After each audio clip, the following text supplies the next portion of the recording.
Yo, what's up guys, welcome back to another video. This is a reaction to some more real life lore. It's one of my favourite channels. It's not for everyone. I don't know, for me, I just enjoy him. I guess he puts very, not even complex, just, actually I'd say he makes simple videos about these issues that go on. And I always see comments like, oh, he could have made it this length, 5 minutes. He makes a 30-minute video from it. But I enjoy the sort of talking about random facts and all this sort of stuff. And I think his videos are interesting. And yeah, I was suggested to react to this by a few people. This video was literally posted 19 hours ago, but probably like a day and a half ago from when you're watching my reaction. And yeah, we're gonna see it. Why nobody can stop North Korea. I hope this doesn't get blocked by YouTube or copyrighted or whatever, because they typically, whenever North Korea is involved, they'll be a bit hesitant to do certain things with it. So hopefully you're able to see this reaction. If you're seeing it right now, obviously it's all good. But yeah, we're gonna jump into this and see and learn about what he's going to talk about, and that's pretty much it. But if you want to see some more reactions of mine, links are in the description to my Patreon, where you can find many different reactions, not to this real kind of stuff because this is why I post it to YouTube, but say I do a reaction like this or like something else, blocked videos go onto the Patreon, as do reactions to films, music videos, just literally any random thing you can think of, pretty much, that I can't post to YouTube for whatever reason. But yeah, links are in the description for those who want to suggest me some things to react to or to see some extra reactions.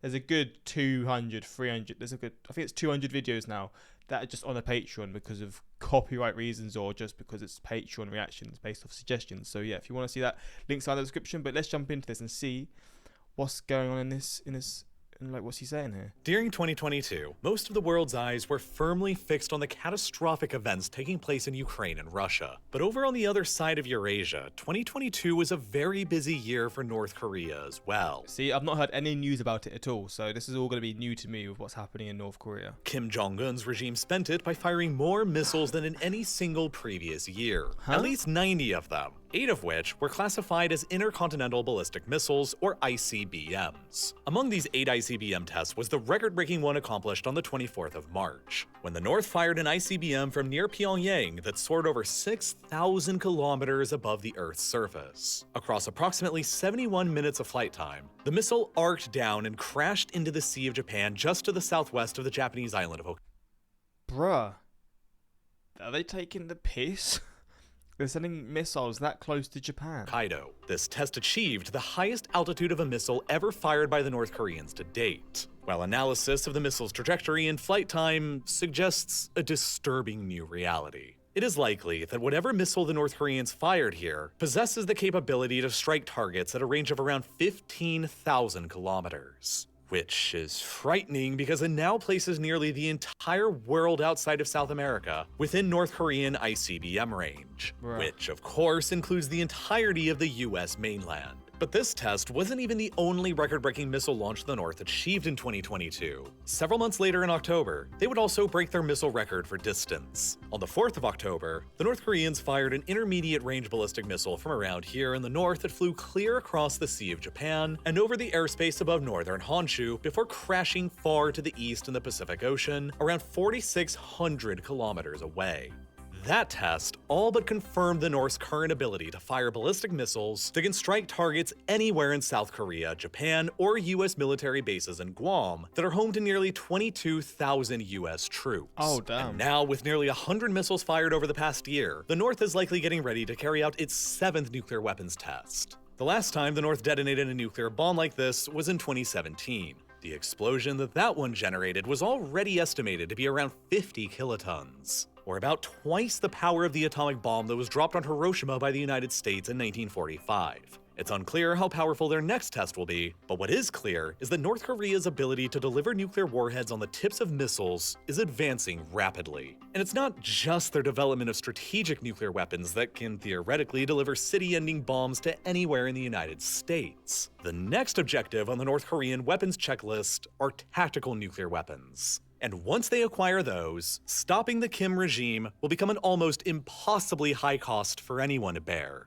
You see, tactical nuclear weapons differ significantly from strategic nuclear weapons in a few critical ways. Tactical nukes are dramatically smaller in scale and shorter in range, and are only intended to be used to accomplish limited military objectives on the battlefield. They can be fired as if they were artillery, and their authorization to be deployed can be placed into the hands of battlefield commanders. This contrasts with strategic nuclear weapons, which are the big, frightening ICBMs that can travel between continents and annihilate entire cities, whose use is often regarded only as a last resort and where the authorization to fire is entirely placed within the hands of the head of state. In the case of North Korea, they already have strategic nuclear weapons, but these are largely useless for deterrence all on their own. In the case of an all-out war between North Korea and South Korea along with the United States, the North knows that it is 100% guaranteed to lose a conventional conflict. The United States has nearly 30,000 troops deployed to South Korea. Really? That many?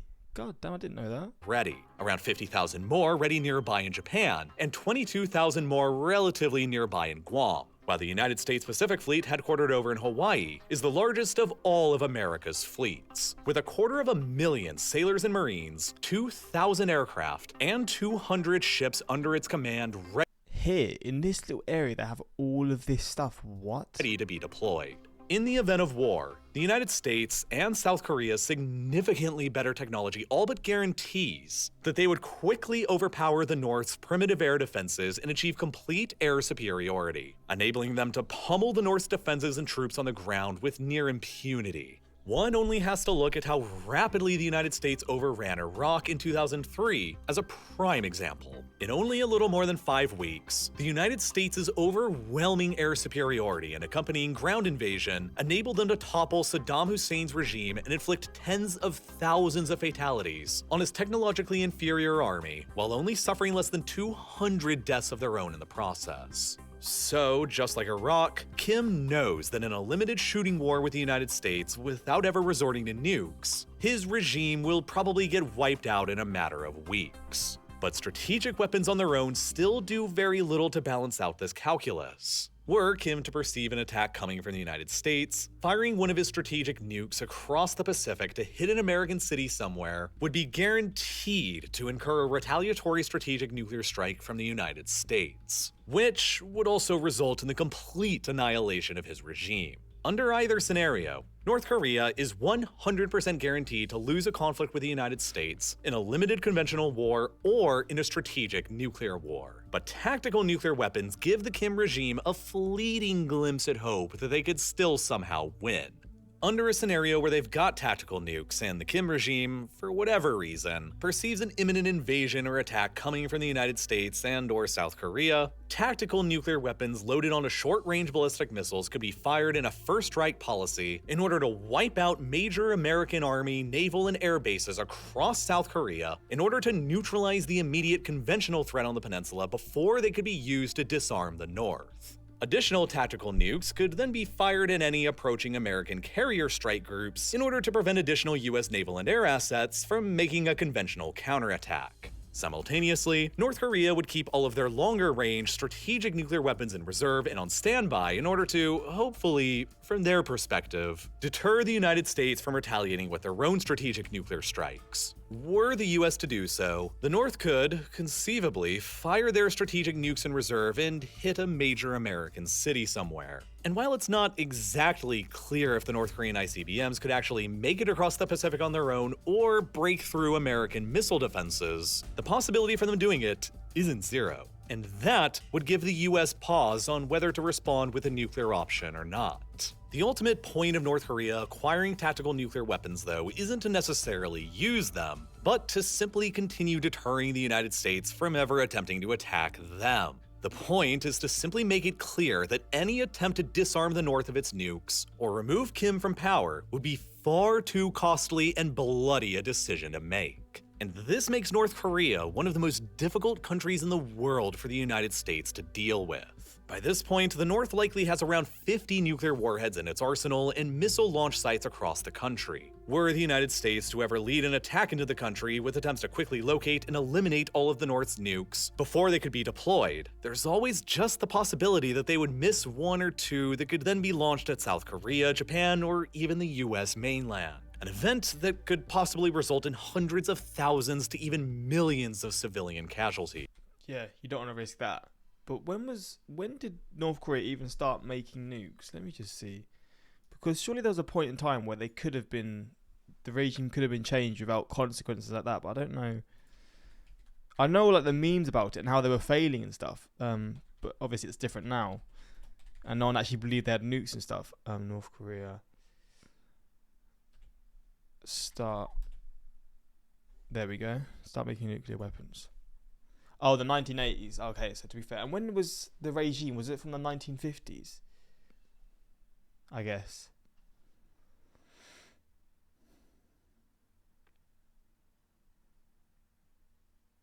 Oh, so it finally succeeded in 2006. So there was a long time where it could have been like, I don't know, without the worries or costly effects of human life being lost. It could have been, I don't know, whatever he's explaining now, trying to like change the government pretty much. It could have been done a lot easier 20 years ago. There's obviously reasons behind it that I don't know, but I don't know. It's interesting how it's changed so much in that time frame. And even if it wasn't for all the nukes, the North still possesses a formidable conventional deterrent to an invasion as well. Over the past 70 years now, since the ceasefire ended the outright fighting in the Korean War, the North has spent it digging in thousands of artillery pieces all along the border that are all trained on the South Korean capital, Seoul. Seoul is only located around 50 kilometers away from the North Korean border and is one of the most densely populated cities in the world, while the metropolitan area around it is home to nearly half of South Korea's entire population, some 26 million people. What? South Korea is a densely populated country anyway. There's 26 million people in this area. What? All of these people live well within range of the North's thousands of artillery pieces just across the border, which effectively means that whether it feels like it or not, Seoul is being held as a hostage at gunpoint by the North. In the event of an all-out war continuing in Korea, North Korea's artillery could deliver tens of thousands of shells directly into Seoul within a few minutes' notice, resulting in apocalyptic levels of destruction. South Korea even conducted a simulation on this exact scenario back in 2004 that assessed within only the first 24 hours of a full-scale conflict with the North breaking out again, there would be up to 2 million casualties suffered. Okay, so it's not the nuclear weapons out of the war, it's just missiles in general. Okay, that makes a lot more sense as to why there was no... They weren't trying to change the regime or anything, because they were worried about all of this. If say I don't know who would get involved, the US, the UK and France or whatever get involved to try and stop it or whatever, then the South Korea are going to deal with this. I can understand now. Mostly inflicted from the North's withering artillery fire into Seoul. And that was all before the North had nuclear weapons, and before the ground war would begin. Yeah. This ultimately all just means that there isn't any possible way to militarily confront North Korea that doesn't end up with millions of casualties somewhere.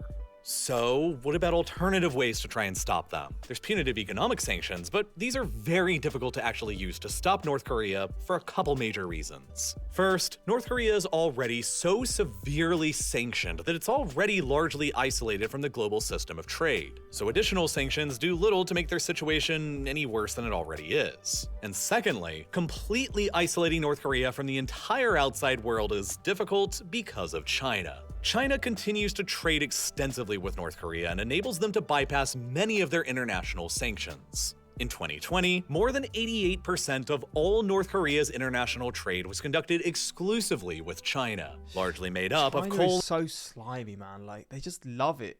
They love being I don't want to say the bad guys, but the government just love it. They want to just be the opposite. They just want to be different. That's what's happening. Like, how are you funding North Korea?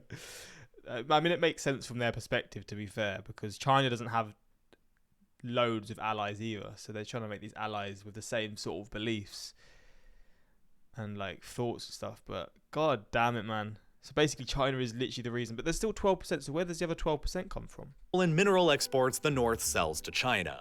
Now, the Chinese trade extensively with North Korea for a multitude of reasons, but one of the largest reasons is that, at least on paper, the North Koreans and Chinese are official allies. Both countries continue to actively maintain a military defense treaty that would call the other into a war if either were attacked by an outsider. And the reason why, from the Chinese perspective, is pretty clear enough.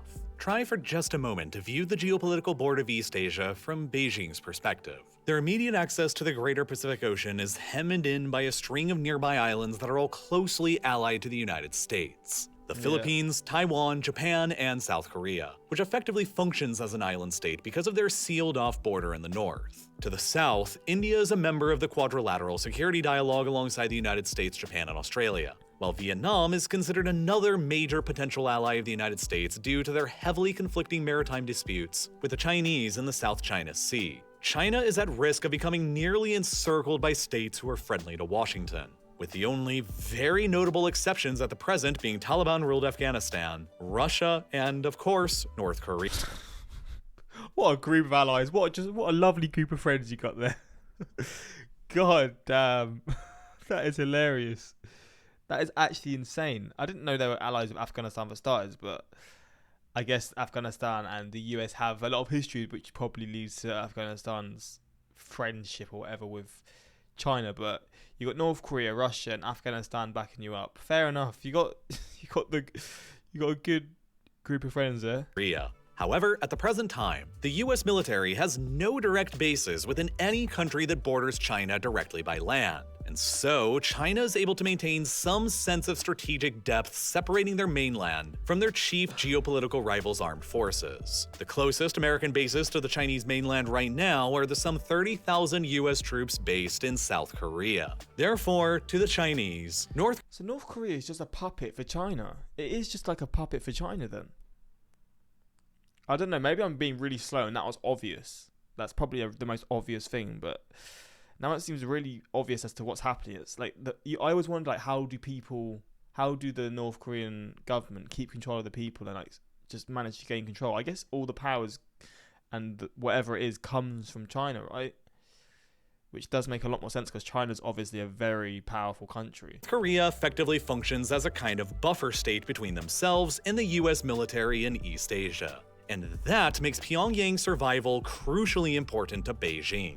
Regardless of their often frustration with the Kim dynasty's pursuit of nuclear weapons and openly aggressive posture. But that's also not the only reason why China would like to maintain the status quo within Korea. Were North Korea to ever collapse for whatever reason, 3 potentially devastating outcomes could negatively impact the Chinese. The first would likely be an unprecedented refugee crisis. If the North Korean state collapses, millions of North Korean refugees escaping from the violence and the chaos aren't going to run south towards the most heavily militarized border in the world that's full of millions of landmines. They're going to run north instead across the largely open border into China. Millions of impoverished North Korean refugees flooding into northeast China en masse will be an enormously destabilizing event for Beijing, and in their footsteps, the South Korean and/or American militaries may be taking advantage of the situation and advancing into North Korea in order to restore order and unify the peninsula under the democratic regime of Seoul. Were that to happen without the Chinese intervening, the American military would be capable for the very first time of positioning bases and troops directly across one of China's own borders on land. And the ideologically opposed democratic regime in Korea would exist immediately across the border from China's own authoritarian regime. That's the second problem. While the third is North Korea's own threats and blackmail against Beijing to keep their support coming. North Korea possesses dozens of nuclear weapons and the world's 3rd largest stockpile of chemical and biological weapons after the United States and Russia. In the event of a complete state collapse scenario, any number of these weapons of mass destruction could become lost or get acquired by some unpredictable faction or terrorist group during the chaos. Oh, wow. And those groups may or may not end up deploying them around China's neighborhood or even against China itself. China would have to deal with all 3 of these terrible scenarios were the North Korean state to suddenly collapse. And the Kim regime is well aware of this leverage over Beijing. Oh, wow. China really has no other choice then but to continue supporting North Korea financially. Wait, so maybe it's not as much of a puppet state than I was thinking. They've actually just got them by the balls and they're like, you know what, you got to be doing this for us or you're going to get something in return if you don't keep up this friendship, you know? Fair enough. maybe Kim's smarter than I thought he was. And militarily, at least to a point where the state won't be guaranteed to collapse and cause all of these problems. Regardless of China's common frustrations with North Korea is basically capable of just blackmailing China into continuing supporting them. And that is why it's almost impossible to get China to actually cooperate on financial sanctions against North Korea that Beijing views as too destabilizing, why almost all of North Korea's trade is conducted with China, and why China prefers the status quo as it is within the Korean Peninsula, with as little changes made as possible. This is also why anyone attempting an assassination attempt against Kim Jong-un isn't a good option either. Even if it were successful, the assassination would probably only result in one of two outcomes. One, Kim Jong-un is removed from power, but the country rallies around one of his other family members who survives and maintains the dynasty's grip on power, potentially his sister and apparent successor at the moment, Kim Yo-jong. Assassinating the country's head of state like this would almost certainly be interpreted as an act of war. And then we're right back to the millions of casualties dilemma from the military intervention option. The second potential outcome is that the Kim family falls apart over the assassination and no clear successor emerges, plunging North Korea into either a civil war or collapse scenario and leading us back to China's security dilemma, in which Beijing would be likely to intervene in one way or another so as to maintain the status quo as much as possible. I didn't realize how close Beijing was to North Korea, to be fair. I didn't realize it was that. I thought it was like further south in China. Potentially by simply installing a puppet government that remains friendly to Beijing. Then there's negotiation, but negotiating with North Korea to get rid of their nuclear weapons isn't very likely to work out either, considering Pyongyang's own perspective and recent history. Although the full-scale fighting during the Korean War may have ended 70 years ago in 1953 with a ceasefire, the North has still, to this day, never signed a formal peace treaty ending the state of war between itself and the South and the United States. Oh, damn. They face off against tens of thousands of US troops immediately across from their border, along with more than 500,000 active-duty South Korean troops, with a formal state of war continuing. So after the collapse of the Soviet Union in the early 1990s, North Korea lost their primary security partner, and they quickly realized that with their enormous conventional inferiority relative to the United States, their best and really only hope at survival was to probably acquire nuclear weapons in order to deter any incoming attack. By 1994, they were already harvesting weapons-grade plutonium from their primary nuclear facility here at Yongbyon, and the United States under the Clinton administration began preparing for war. A plan was drafted up in the White House to send stealth That close to it, really? So there was a point where this was actually going to happen. fighters and cruise missiles to attack and destroy the nuclear facilities around Yongbyon before a bomb could be successfully developed there. But it was all called off at nearly the last moment because the fear it would trigger full-scale war and the artillery destruction of Seoul was simply considered to be too great. God The damn. Clinton administration settled on diplomacy instead in the 1994 agreed framework, in which the North agreed to freeze their nuclear weapons program in exchange for alternative fuel supplies from the United States and the eventual normalization of relations. That deal, though, would not survive very long. By 2002, a new president was in the White House who, in the aftermath of the September 11th attacks, would label North Korea, along with Iran and Iraq, as being a part of his so-called axis of evil. North Korea is a regime arming with missiles and weapons of mass destruction while starving its citizens. Iran aggressively pursues these weapons and exports terror, while an unelected few repress the Iranian people's hope for freedom. Iraq continues to flaunt its hostility toward America and to support terror. The Iraqi regime has plotted to develop anthrax and nerve gas and nuclear weapons for over a decade. States like these and their terrorist allies constitute an axis of evil, arming to threaten the peace of the world. By seeking weapons of mass destruction, these regimes pose a grave and growing danger. Then across 2002, it became obvious that the Bush administration was preparing for a full-scale invasion of one of those members, Iraq. Saddam Hussein's Iraq had previously abandoned their nuclear weapons program and was now powerless to stop the conventional invasion. And seeing the writing on the wall, North Korea opted to formally withdraw from the Nuclear Non-Proliferation Treaty in January of 2003, becoming the only country to have ever signed it and then withdrew later. The United States invaded Iraq only a couple of months later, and Bro, really? So all this happened and North Korea just avoided it at this point in time and then they just came back? They pulled a blinder just there. I mean, it's a bit cheeky, but They weren't invaders. North Korea would successfully detonate their first nuclear weapon just 3 years after that in 2006. And ever Mad. since Iraq in 2003, there have also been 2 other countries who either once pursued or possessed nuclear weapons and gave them up voluntarily, only to then be subsequently attacked or invaded by hostile foreign powers without any fear of a nuclear retaliation. Muammar Gaddafi's shit. Libya, which got attacked by NATO in 2011 after agreeing to end their nuclear weapons program in 2003, and Ukraine, which got attacked by Russia in 2014 and again in 2022, after surrendering around 1,700 nuclear warheads back in 1994 in exchange for security guarantees that were obviously broken. Bro, that now I can sort of see how there could be a lot of controversial views on this sort of stuff. I just always assume like, bro, you don't need nuclear weapons, just get rid of them, there's no need. But now a country, who knows if this would have happened anyway, because would Russia have actually used nuclear weapons? We don't know. But I guess it just gave Russia less, like they had no fear. They knew that they could do this without any real consequences. And obviously Ukraine were promised certain things that they're obviously getting aid and stuff, but God damn, that's crazy how it ended up like that. Then it makes a lot more sense. Broken.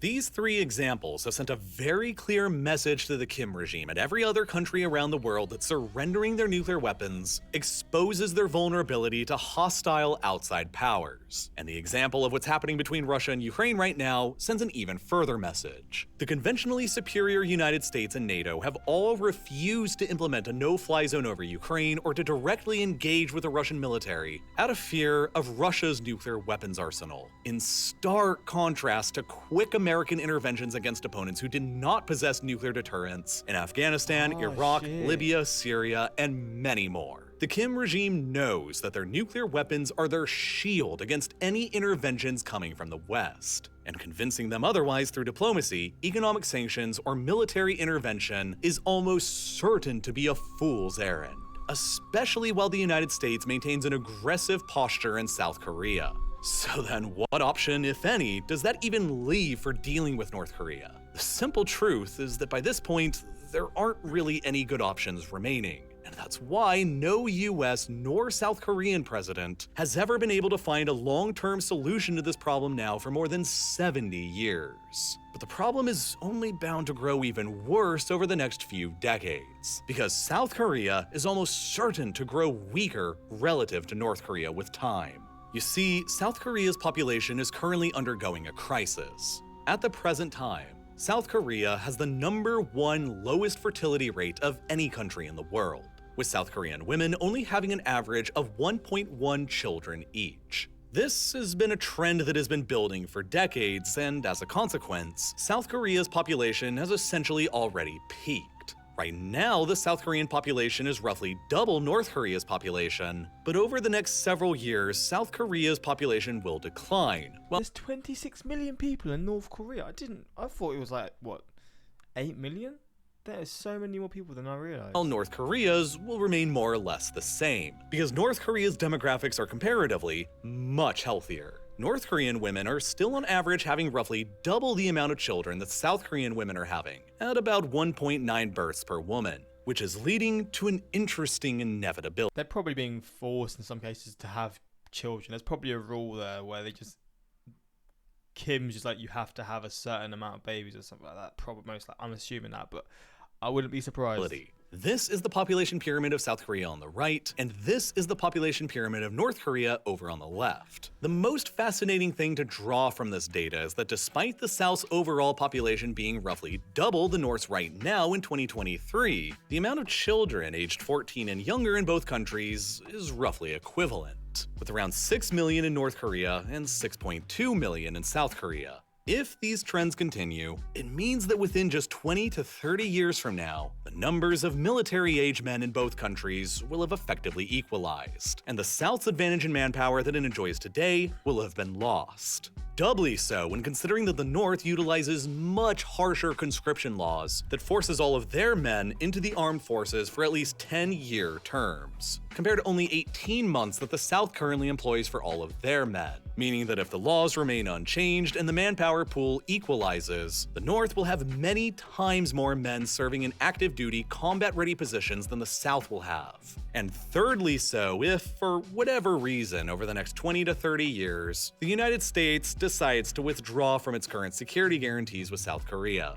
Then even worse, South Korea's rapidly aging and shrinking population over the next several decades portends a decreased ability to keep their hyper-competitive economic machine running that funds their military. 30 years from now, the South Korean population is presently projected to shrink from 52 million down to only Wow, in 30 years to drop by 8 million. God damn. 44 million. While the percentage of those 44 million people remaining over the age of 64 who are usually retired and no longer contributing to the economy will be around 40%. What? Leaving only around 26 million South Koreans younger than 64, supporting 18 million seniors in retirement, compared with 43 million South Koreans younger than 64 today, supporting only 9 million seniors in retirement.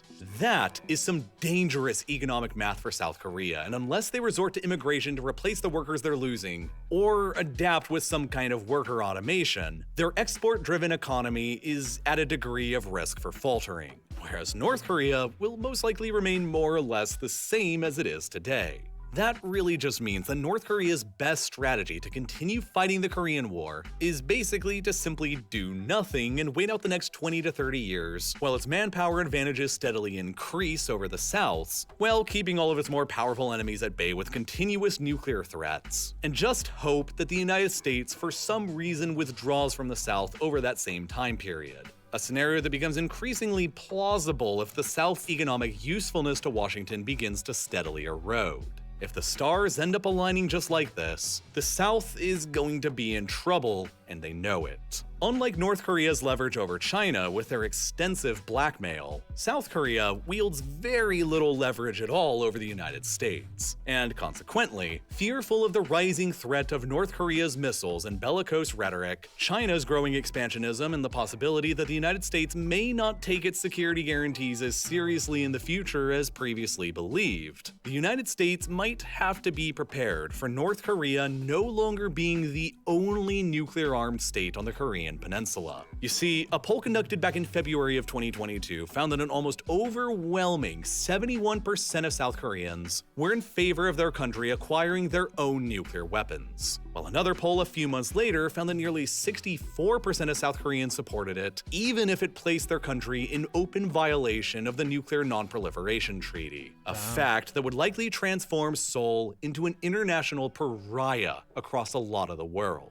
If South Korea's manpower and economic advantages truly begin to deteriorate relative to the North over the coming 30 years as their demographics suggest, and the North remains in possession of nuclear weapons, and if the United States begins to shrink away from its security guarantees, it all implies that the best way for the South to continue deterring the North from an invasion would simply be for them to acquire nuclear weapons and missiles as well. And from there, it's almost anybody's guess as to where the Korean conflict will end up going, and how the conflict will eventually come to an end. It has been locked in a stalemate for the past 70 years, and is likely to continue remaining locked in a stalemate for the foreseeable future. I wonder if it will be any different by the time hopefully I reach this age, 80 years of age, 70 years of age, or if it will just still be the same sort of situation where it's just locked off and in a stalemate. I'm sort of looking at it now and I can't really see how it will change.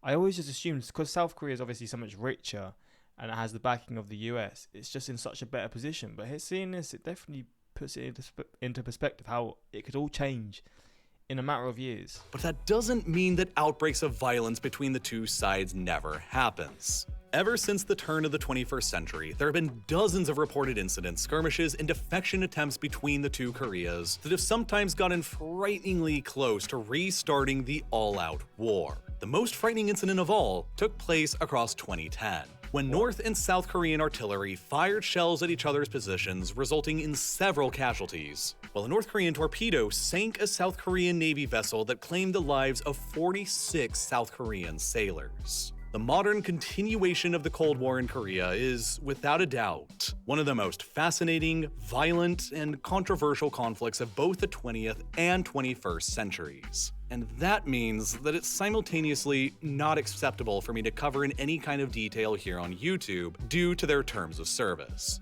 I know how making videos on YouTube works, and I know that this video already has a super high chance of being demonetized and unpromoted by YouTube's algorithm because of the controversial content that I'm discussing. But the moment I really start diving into the whole history of the Korean conflict in the 21st century, what's at stake, why it all began, how it's been fought, and how it all led to where we are today, it's a guarantee that this video will be demonetized and age restricted. It definitely will be, 100%.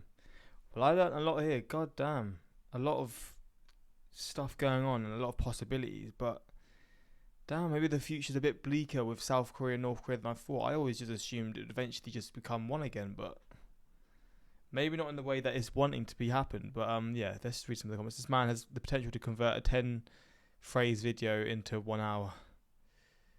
The US throughout the Middle East and Russia in Ukraine basically proves the phrase actions speak louder than words. Libya being the most blatant example as to why a country will never give up its nukes from now on. Yeah, it makes a lot more sense to me as well. I mean, I've looked into that and it does make a lot more sense. But yeah, this was an interesting reaction. If you want more of this sort of stuff, let me know in the comments. And yeah, until next time, like, subscribe, and peace.